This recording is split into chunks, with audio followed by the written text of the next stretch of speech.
जिंदगी में प्यार का पौधा लगाने से पहले जमीन पर रख लेना। हर मिट्टी की फितरत में वफा नहीं होती। जिया के आंसू और कंपकपाते होंठ शायद यही कह रहे हैं कि हमने तो भरोसा किया था, तुमने ये कैसा सिला दिया, मुझे अंधेरे में रखा।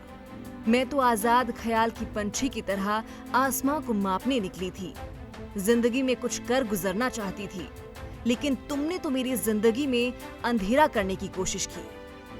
आइए हम आपको बताते हैं जिया की वो कहानी जो पूरी फिल्मी है, जहां साजन है, सजनी है और फिर दर्द का आलम।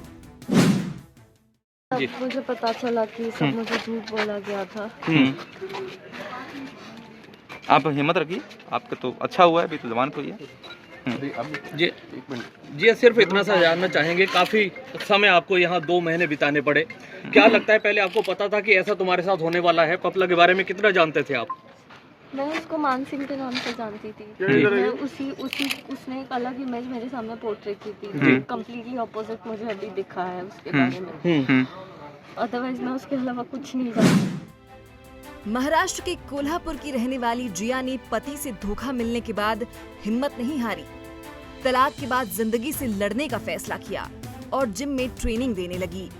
उसने सोचा नहीं था कि जिंदगी में कभी ऐसे शख्स से उसकी मुलाकात होगी जिसके पीछे 4 राज्यों की पुलिस पड़ी हुई है, लेकिन किस्मत को तो कुछ और ही मंजूर था। कोल्हापुर की मार्शल आर्ट जिम में जिया की मुलाकात गैंगस्टर पपला गुर्जर से हुई, जो राजस्थान की बहरोड जेल तोड़कर भागा था। पपला गुर्जर ने जिया को अपना नाम मान सिंह उर्फ उदय बताया और फिर वहां से सिलसिला आगे बढ़ा। धीरे धीरे दोनों के बीच नजदीकियां बढ़ी। इस बीच दोनों ने साथ जीने मरने की कस्में खाई। बकौल जिया तब तक वो उसके असली चेहरे से अनजान थी और प्यार की पींघें बढ़ा चुकी थी। हाँ, वो पढ़ा लिखा नहीं था, ऐसे कहा था उसने। पढ़ा लिखा नहीं था और दिल्ली में रहता था, ऐसी सब बात बताई थी। कभी राजस्थान का जिक्र भी नहीं था। आप उसकी मित्र नहीं थी? लगातार ये कहा गया कि आप गर्लफ्रेंड थी और पैसा ट्रांसफर किया गया। तो आपकी एक अच्छी दोस्त शायद। इसी बीच वो काली रात भी आई जब 28 जनवरी 2021 को महाराष्ट्र के कोल्हापुर से मानसिंह उर्फ विक्रम गुर्जर उर्फ पपला और जिया को पुलिस ने दबोच लिया। उसके बाद जिया को पता चला कि जिस मानसिंह को वो अपना प्यार समझ बैठी थी, वो एक कुख्यात अपराधी निकला, जो राजस्थान ही नहीं हरियाणा में भी मोस्ट वांटेड है। 5 लाख का इनामी बदमाश, जिसे 6 सितंबर 2019 को AK-47 से लैस उसके साथी बहरोड जेल से छुड़ाकर ले गए थे। मानसिंह के पीछे छिपे अपराधी चेहरे ने जिया को तोड़कर रख दिया।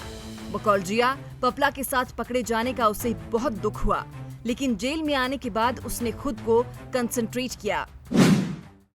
मुझे उसके पेरेंट्स के लिए सिंपैथी है, उसके लिए नहीं है। बस उसके पेरेंट्स के लिए ये है कि वो गलत सिचुएशन, जो भी सिचुएशन थी, इसने गलत भी चुना है उसका। बस ये आपका विश्वास ब्रीच हुआ, धोखा हुआ है। आपको पुलिस से कोई बात, अब क्योंकि लंबा टाइम एक हुआ, पुलिस से कोई शिकायत आपको? नहीं, कोई शिकायत नहीं। जिया बताती है कि जिस तरीके से रावण ने सीता की आंखों में धूल झोंकी, उनके साथ विश्वासघात किया, ठीक उसी तरह पपला ने मुझे ठगा, झूठ बोलकर अंधकार में रखा। रामायण के अलावा मैंने और भी किताबें पढ़कर समय गुजारा। अपनी फिटनेस पर भी थोड़ा बहुत ध्यान दिया। कुछ समय जेल में बंद अन्य महिलाओं से बातचीत करती, जिससे समय कट जाता था। मेरा बहुत अच्छा टाइम, सब लोगों ने बहुत सपोर्ट किया, बहुत स्टाफ अच्छा था, मुझे बुक्स भी प्रोवाइड की गई। क्या आपने रामायण पढ़ी? क्या उसमें क्या सीख देखा आपने? रामायण में आपका क्या संदेश था कि आपने एक बार देख के फाइनली? बस कि अंधा भरोसा नहीं करना चाहिए। जिंदगी ऐसे मोड़ पर लाकर खड़ा कर देगी, ये कभी सोचा भी नहीं था। परिस्थितियों ने अब तक की सबसे बड़ी सीख दी है, किसी पर अंधा भरोसा नहीं करना चाहिए। जिया बोलते बोलते सिसकने लगती है, आंखों से आंसू टपक पड़ते हैं और फिर रुककर कहती है, शायद मैं पपला की अच्छी दोस्त थी। मुझे पपला के परिवार से सहानुभूति है, लेकिन पपला से नहीं। ये पश्चाताप की वो अग्नि है जिसकी आंच पर सुलग रही है जिया की मोहब्बत। महाराष्ट्र के कोल्हापुर की रहने वाली एक जिम ट्रेनर जिया ने कुछ माह पहले एक युवक को अपना जीवन साथी बनाने का फैसला लिया, उस पर विश्वास किया। इतना ही नहीं, दोनों एक साथ रहने लगे। लेकिन ये जिया को नहीं पता था कि जिस पर वो विश्वास कर रही है, जिसको वो अपना जीवन साथी बनाना चाहती है, वो राजस्थान, हरियाणा, उत्तर प्रदेश, दिल्ली का नामी बदमाश है। उसका विश्वास करना उसको महंगा साबित हुआ है। ईटीवी भारत के लिए अलवर से मैं हिमांशु शर्मा।